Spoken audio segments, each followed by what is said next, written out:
and quotient rules. So these are very, very important in AP Calc. So the question says, is the derivative of a product equal to the product of each of the derivatives? So for example, is the following equation true? Is x times x squared. Well, what is x times x squared? It's x cubed, right? What is the derivative of that? What's the derivative of x cubed? 3x squared, exactly.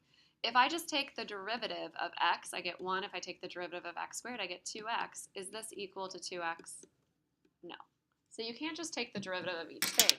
If you could, that means the derivative of x to the fifth would be the same as x times x times x times x times x 5 times, which would be 1 times 1 times 1 times 1 times 1. That does not make any sense, okay? Do you guys understand what I'm saying? This is so that we have the power rule, we use it appropriately.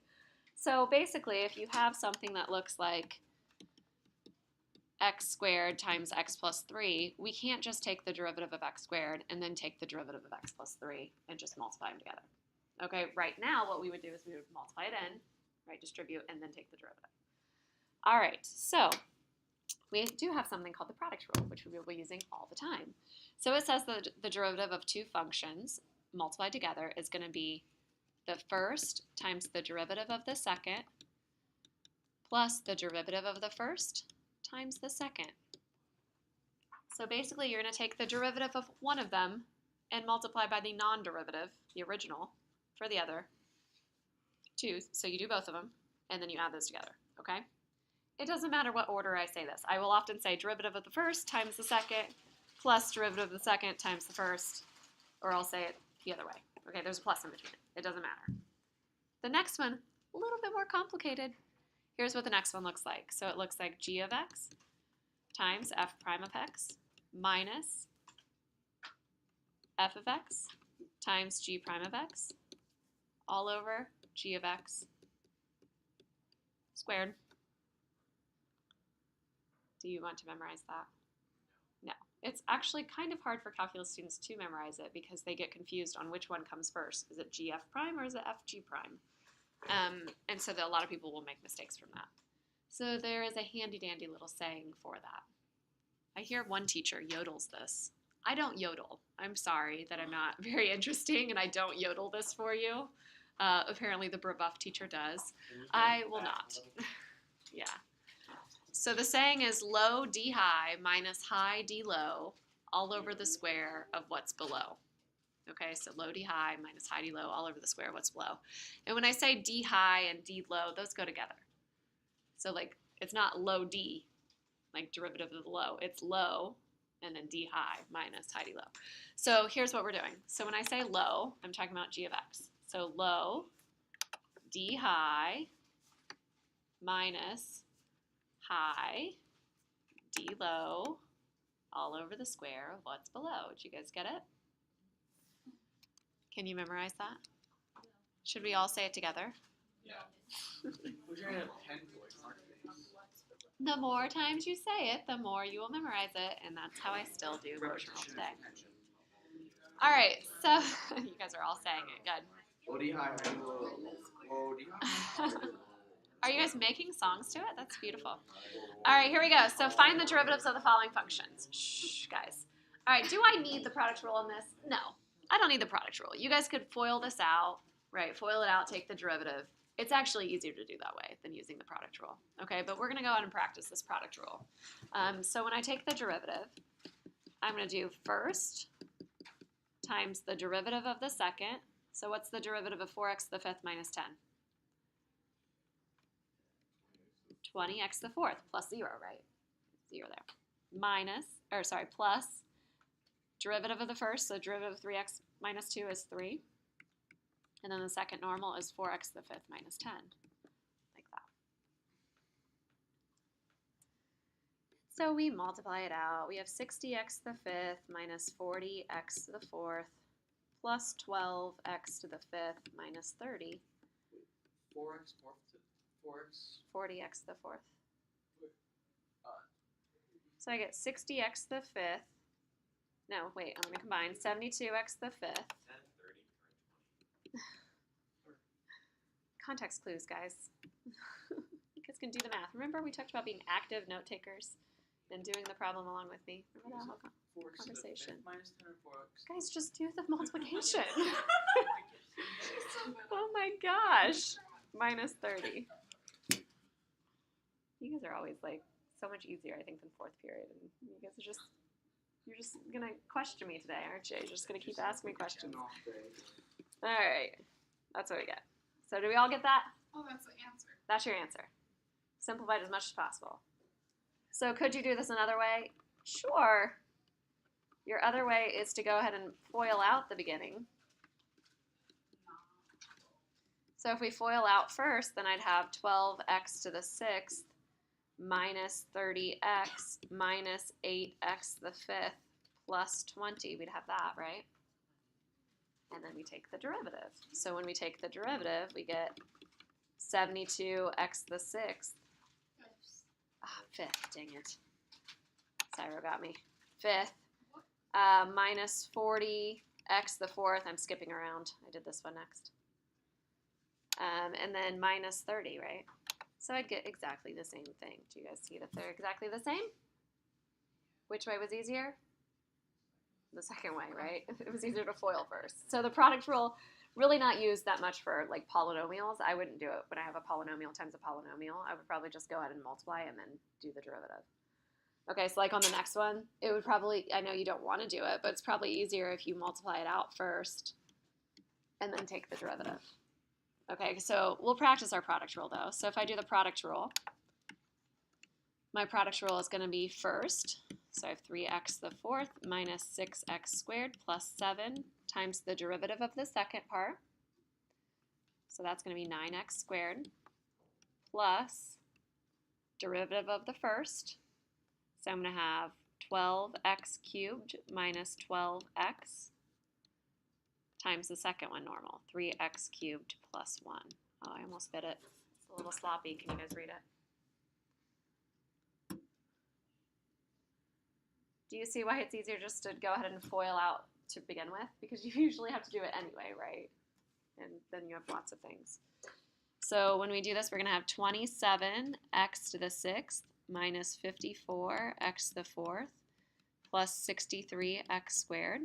And then I FOIL out the next part, and I have plus 36x to the 6th plus 12x cubed minus 36x to the 4th minus 12x. Whew. It's like you're back in algebra 2 again, all those multiplying polynomials. So f prime of x, let's look for our powers. So the x to the 6th powers, I have 36 plus 27. So 63x to the 6th. And then I have no x to the 5th, but I have x to the 4th. So I have 54 and 36, both negative. So negative 90x to the 4th. X cubed, I have plus 12x cubed. Plus 63x squared minus 12x. Okay. Yeah, did I make a mistake? Yes, you did. Oh, man. There are actually 2x squared terms. There's a 63x squared and a 12x squared. Is the last one a 12x squared? No, I think I'm good. So I wrote that. Am I good? Check me. All right. Oh, I miswrote that. That's all right. You know what? I don't judge because this is the second time I've done this problem today, and I messed it up the first time. So good thing I figured it out for the second one. Because it's annoying, right? When you use the product rule, when it's actually easier to do the other way, it's a little bit annoying. That was hard. So if you can do it another way, then do it the other way. Now on the quotient rule, though, we can't do this any other way. We can't like simplify it first. There's no way to simplify this down. So we're going with it. We're going to do the quotient rule. So for the quotient rule, are saying low. So the low is the denominator. So I write the denominator, 4x cubed minus x plus 6. D high, derivative of the high. So the derivative of the top is 6x minus high, 3x squared minus 6. D low, so the derivative of the low is 12x squared minus 1. All over the square of what's below. Now I never square out the denominator. Leave as a squared term. Can you just... Oh, because it cancels. Well, it doesn't cancel, but eventually, like, we're going to do a lot of things where we do a quotient rule and then we set the numerator equal to 0 and the denominator equal to 0 to find something called critical values. We've talked about critical values before. So we just leave it in its factored form because it's really confusing when you FOIL it out, right? So leave that as squared. But the top, I mean, what if that whole numerator simplifies down to like 2? Wouldn't that be amazing if it would just simplify down to 2? It would be. It's not going to simplify down to 2, but we should at least see if it will simplify down to 2. So we're going to FOIL out the top. So I'm going to have 24x to the 4th minus 6x squared plus 36x. And you have to be kind of careful because you're minusing this whole product here. So I would probably put like a big parenthesis. Yeah, a long one. So we're going to have 36x to the 4th. And then I have two things that are x squared. So the outer and the inner are both x squared terms. So I have negative 3x squared and then minus 72x squared. So minus 75x squared plus 6. All over, and this is when I get lazy. Lazy calculus teacher right here. I do like little quote marks like etc. until I get to the very end. Isn't it 72x squared because it's negative 6 times 12x squared, but you're subtracting that? But then I also had then minus 3x squared, so I combined them. So I did negative 72 minus 3. I haven't distributed the negative. 72. No, it's Negative 72 minus 3. Why would it be negative 72? I'm telling you multiple times. Negative 3x squared minus 72x squared becomes negative 75x squared, right? But you're I know. So I notice in my problem I have parentheses with a little red. You were already gone. I haven't. All right. So here we go. So I have 24x to the 4th minus 6x squared plus 36x minus 36x to the 4th plus 75x squared minus 6 all over that. So you can skip that step if you want to, if you just want to distribute the negative and go from there. So we have 24 minus 36 for x to the 4th. So I have negative 12x to the 4th. And then I have no x cubes, but I do have an x squared. So 75 minus 6, so plus 69x squared. Then I have plus 36x. And then I have minus 6. Did you guys all get that? And then at the very end, I don't forget, oh yeah, I have that denominator. So that's why I always do like the quote thing squared. Because a lot of people will just forget the denominator. They just won't write it, and then they forget it at the very end. All right, this one's a little bit easier. All right, so f prime of x. So we do low d high. So d high is 14x minus 5 minus high d low. So high is 7x squared minus 5x, and then d low is 3x squared. Just a little bit too small. Squeezed it in there. I didn't do a double-decker numerator. I know you guys love when I do that. All over the square of what's below. So x cubed minus 1 squared.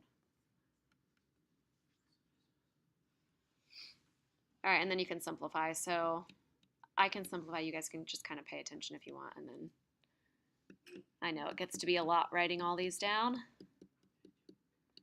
And then we're doing minus, so I'm going to put parentheses. So I'm going to have 21x to the 4th minus 15x cubed all over my denominator squared. So let's see, I have 14x to the 4th, and then this is going to become plus minus plus there.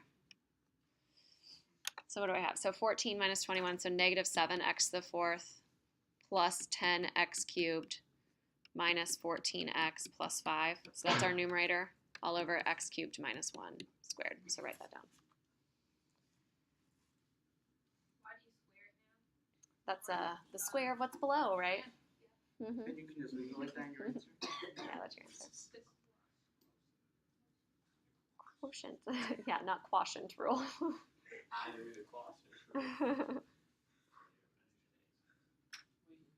All right, we good? All right, so the next thing says, what is the second derivative? So the second derivative, what do you think we do? Derive it twice. Take the derivative again. So we take the derivative of the derivative. That becomes the second derivative. We read it as f double prime. Why would you do that? It has something to do with concavity on a graph. So concavity is like This is concave down, this is concave up. And there's something called a point of inflection in there. So it has to do with graphing. But there's also, like, the real life application would be position is the normal. Like, how many of you guys have taken physics before? So, like, position would be like meters. Its derivative is meters per second. Meters per second is velocity, right? And its derivative is meters per second, which is meters per second squared, which would be acceleration. So acceleration is the second derivative. All right, here we go. So before we find our derivative, this is a mess. We don't want to deal with this, right? We don't want to do the quotient rule for something like, whoa, that went crazy. All right, we don't want to do the quotient rule for something like that. Don't do quotient rule. Make your life easier. Do it like we did in that last section, right? So we're first going to rewrite this, and we're going to say, okay, x to the 1/2 is, a square root of x is x to the 1/2. And then I have minus 4, x to the 1/3. It's the cube root, right? And then I have plus 6/5, x to the close, negative 1/4, because it's on the denominator, right? So not just 1/4, but negative 1/4. So that is not the derivative. That's just f of x. We just rewrote it. So now we find the derivative. So our derivative of x to the 1/2, the 1/2 goes to the front. I have x. I'm going to have 1/2 minus 1 as my power. Negative 1/2, right? Then I have minus. So if you guys need to write this step out, it's fine. Like if you need to say, okay, I have minus 4, and then I'm going to do times 1/3 x to the 1/3 minus 1. If you need to see all those steps, I would hate to hold you back. Do what you need to do. So if you want to do that, that's fine. You do you, yes. So I have 4/3 x to the 1/3 minus 1, negative 2/3. And then again, and when I was in school, I always did like a little like scratch work area.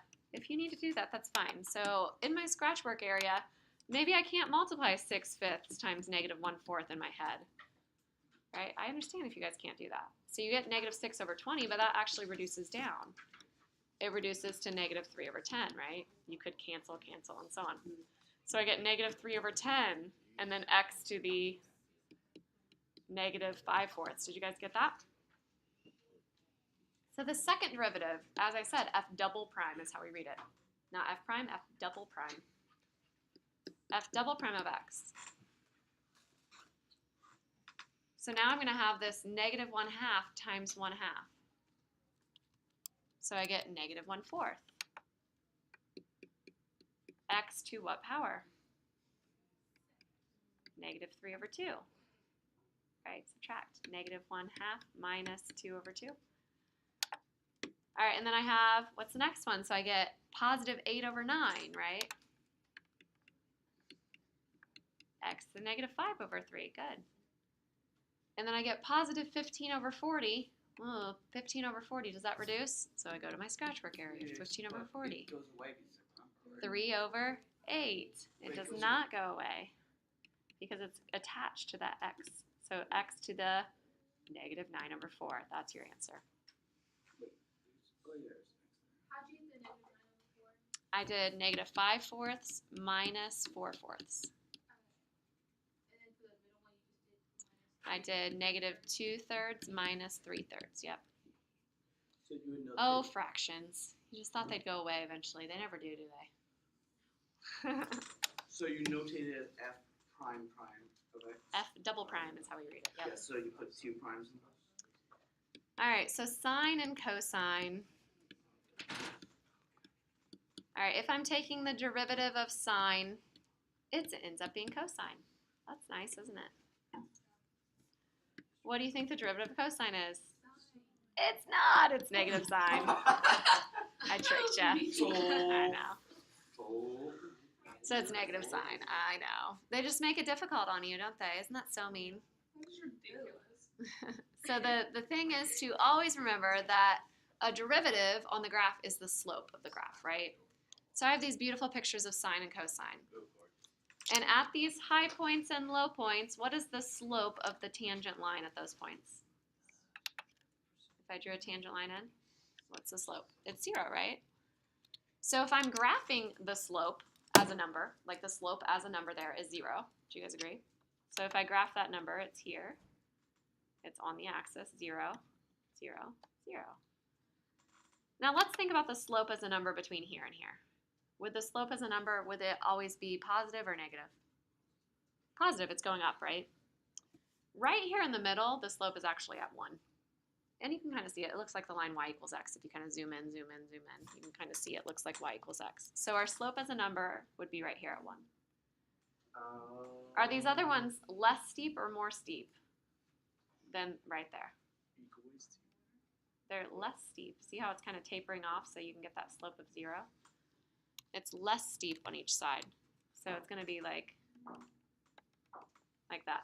Okay, so what's happening is we're drawing in this curve, right? And then from here to here, our slope is negative. So it's going to be, if we graph the numbers associated with them, they're all negative numbers, with the steepest being -1. And then it's like that. Okay, so what am I graphing when I start out at 1 and go down and then back up and so on? Cosine, right? So that's why the derivative of sine is cosine. I don't know why that's clicked. All right. And then I do my other one. So if I have cosine of x, well, that's kind of the same idea, right? So you first find where your slopes are equal to 0. So here, here, and so on. Did you guys hear Mrs. Adams with her heels? Is that Adams? I thought the Mrs. physics Adams. Yeah, it's Mrs. Adams. All right. So then our slope is negative. It's going down there. So we're below the axis.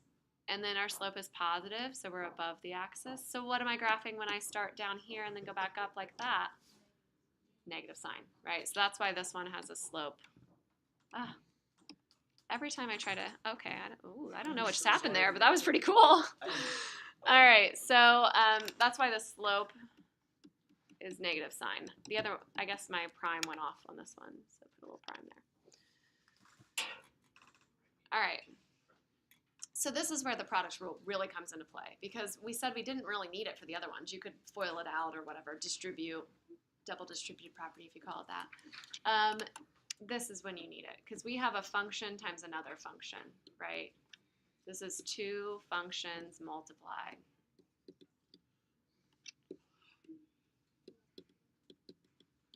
So that means we have to use the product rule. There's no way to combine those into one big well, they are one big function, but there's no way to like simplify that down to use the power rule or something.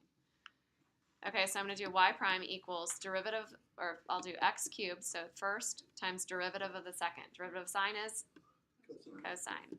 Plus derivative of the first is 3x squared times the second normal is sine of x. And this time I'll let you leave it like that. All right, we can leave it like that because there's no simplifying that. It's not going to go down any further, right? Well, why'd you say this time? Because the other ones I made you guys, like with the numerators and stuff, I made you. Like I didn't let you leave it like this before. Wouldn't that be nice if I did? I made you simplify down. All right, so this next one is quotient rule. So f prime of x, we have low is sine of x. D high, derivative of high is 4x cubed. Minus high is x to the fourth minus 2. D low, derivative of sine is cosine. All over the square of what's below. Again, not much simplifying that's going to happen here. Things aren't going to like magically reduce down to 3. Like it doesn't work, right? We just leave it. So yes, you could pull out GCFs, like on the first one, on 1, I could pull out a GCF of x squared, but what does that do for me? Not much, right? So we just leave it. All right. You guys understanding product and quotient rule? Okay, it says, in fact, we said n could be any real number in the power rule definition. It can not only be positive and negative integers, but you could also have fractions, and you could have irrational numbers. So if I had x to the pi, its derivative is going to be pi times x to the pi minus 1. It follows the same power rule definition. Oh, I guess I basically have that example next. So x to the 2 pi is going to be its derivative, 2 pi times x to the 2 pi minus 1. Did we miss? I don't know. Did I skip something? I don't know. Yeah, it was like it's filling the line. It's fine. I don't know what it is, but it's probably fine. Y equals -2. So it's in.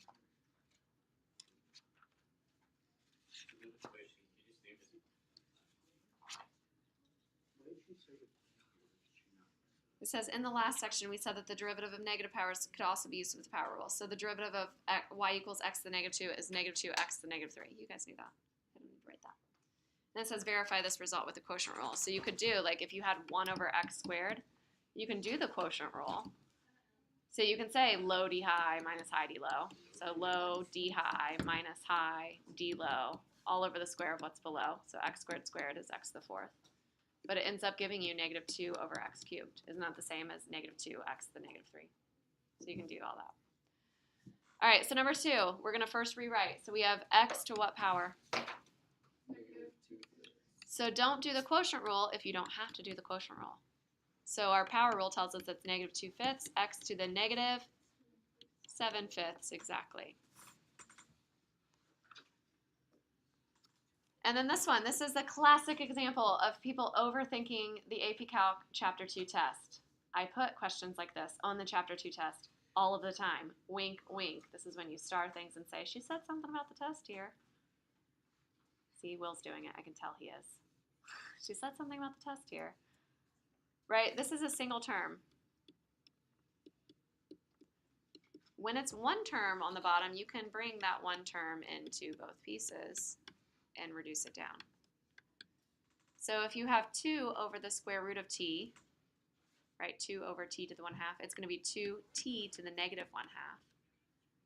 What about this one? This is like t to the 1 over t to the 1/2. What is that going to be? Plus 3t to the 1/2. Yep. I have not taken the derivative. All I have done is simplified. But it's nice that I did this because it's a lot easier than the quotient rule. You can try with the quotient rule. It's kind of tricky. So our answer is going to be the derivative of 2t to the negative 1/2 plus 3t to the 1/2. It's going to be negative 1t to the negative 3 over 2 plus 3 over 2t to the negative 1/2. That is our answer. And you can leave it like that.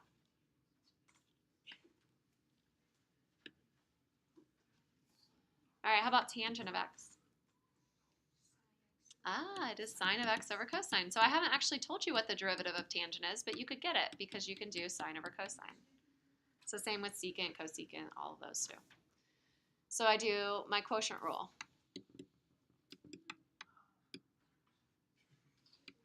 So I do low, d high, derivative of sine is cosine, minus high is sine of x, d low is negative sine of x, running out of room, all over the square of what's below. And some of you guys are going to be super fast. You're going to be able to see this without me writing this next step. Well, it's negative and a negative. So we have cosine squared x plus sine squared x, which is 1. Oh, pre-calc. You guys remember it. I'm so proud. All right, so we get g prime of x equals 1 over cosine squared, which we could even simplify even more. 1 over cosine is secant, so it's secant squared. So the derivative of tangent is actually secant squared. So you could always get the derivative of tangent, cosecant, and so on by doing the quotient rule. But this way I think is much faster. Is derivative Just to memorize it. To know it. negative tangent? The derivative what? Is the derivative of secant the Secant negative is- tangent squared x? No, the derivative of secant is going to be secant x tangent x. All right, so I was telling the other class that when I was in college, I went to a tutoring center and I was like, hey, are you accepting tutors? You know, do you have any jobs here? And they were like, yeah, take this calculus test. And so I was like, okay, I was not expecting to take a test right now. So I sat down and took it, and I forgot. I was a bad calc student. That's mean. That's not good. I forgot my derivative of tangent, cotangent, all of those. So I did the quotient rule off to the side. And they told me I did the best that anybody ever took on that test. So you can always figure them out even if you don't know them. But you will know them because I will drill them. You will know them. All right, so something like this. So you would first rewrite it as 2x to the negative 1/4 minus 3 sine of x. And then we take the derivative. So we have g prime is going to be 2 times negative 1/4 is negative 1/2 x to the negative, Negative 2? no, I think, right? Wait, hold on. 2 times negative 1/4 is Oh. negative 1/2, right? Yeah. X to negative 5/4 And then we get minus 3 derivative of sinus cosine of x. Now question, why did I not do the product rule here? Whoops, I tried to circle. It's not letting me circle at the top. Why did I not do the product rule? The 3 is a constant, so you can pull a constant to the front and then take the derivative. If you did have like y equals 3 sine of x, and you, let's say you decided to do the product rule, you would have 3 times derivative of sinus cosine, but then what's the derivative of 3? 0 times sine, so that last part would go away anyway. So constants you can just kind of pull to the front and then do the derivative of the function. All right, how about something like this? F prime of theta. Theta is just like an x. So if you had 4 cosine of x, it would be 4 times negative sine of x, so negative 4 sine of theta minus, what's the derivative of theta? 1. It's just like an x. And then it says find the equation of the tangent line at the point 0, 1. So if you have something like this, we would write it out. You could do the product rule here. What did I say is easier? To FOIL first. And then we take the derivative. So our derivative is going to be 6 plus 18x. So if we're finding the equation of the tangent line at 0, 1, what is my slope going to be? 6, because you have 18 times 0, right? 6 plus 18 times 0. So we get 6, and it's through the point 0, 1. Well, that's the y-intercept. That's nice. So we have a y-intercept and we have a slope, so it's y equals 6x plus 1. That's our answer. You could do y minus 1 equals 6 times quantity of x minus 0 if you want as well. All right, and then the last little bit, I'll quickly do these. We're running out of time. All right, so determine the points, if any, where the tangent line is horizontal. Tangent line is horizontal, that means that our slope equals 0. Whenever you see that, slope equals 0. So I do y prime. I get 1 plus derivative of cosine is negative sine of x. I set it equal to 0, so I have 1 minus sine of x equals 0. We know how to solve that. We reviewed it at the beginning of the year, and you guys did an excellent job. If sine is equal to 1, it is up here at the top of our unit circle. It's at x equals pi over 2. Now I asked for the points. I did not say the locations for x, right? So I need to do pi over 2 comma something. So I go back to my original function and I plug in pi over 2. So I get pi over 2 plus cosine of pi over 2. Well, what's cosine of pi over 2? 0, so I get pi over 2. Wasn't that lucky? Pi over 2 comma pi over 2. That's the first, or that's the point. And then same thing here. We do y prime equals 12x squared minus 3. We set it equal to 0. Add the 3 over and divide by 12. So we get 1/4 equals x squared. What are our values for x? Notice how I said values. Plus or minus 116. Plus or minus? Nope. 1 over 2, square root of top and bottom. So we want 1/2 comma something and 1/2 comma something. Now the big thing is, do not plug it into the derivative. A lot of people try that. Negative. Ah, Jordan got me. All right, so it is, you want to plug it into the original. Quite the list going on here. I want to plug into the original because if I plug into the derivative, I'm going to get 0, right? I just found when my derivative was equal to 0. So I'm going to plug into the original. So I get y of 1/2 is going to be 4 times 1/2 cubed is 1/8 minus 3 times 1/2. Ugh, that is so messy. All right, so I get 1/2 minus 3 over 2. Is that right? So negative 1. And I think the other one's positive 1 because it's an odd function. So those are the points there. All right, so sorry I had to rush through that a little bit. You pass out your homework.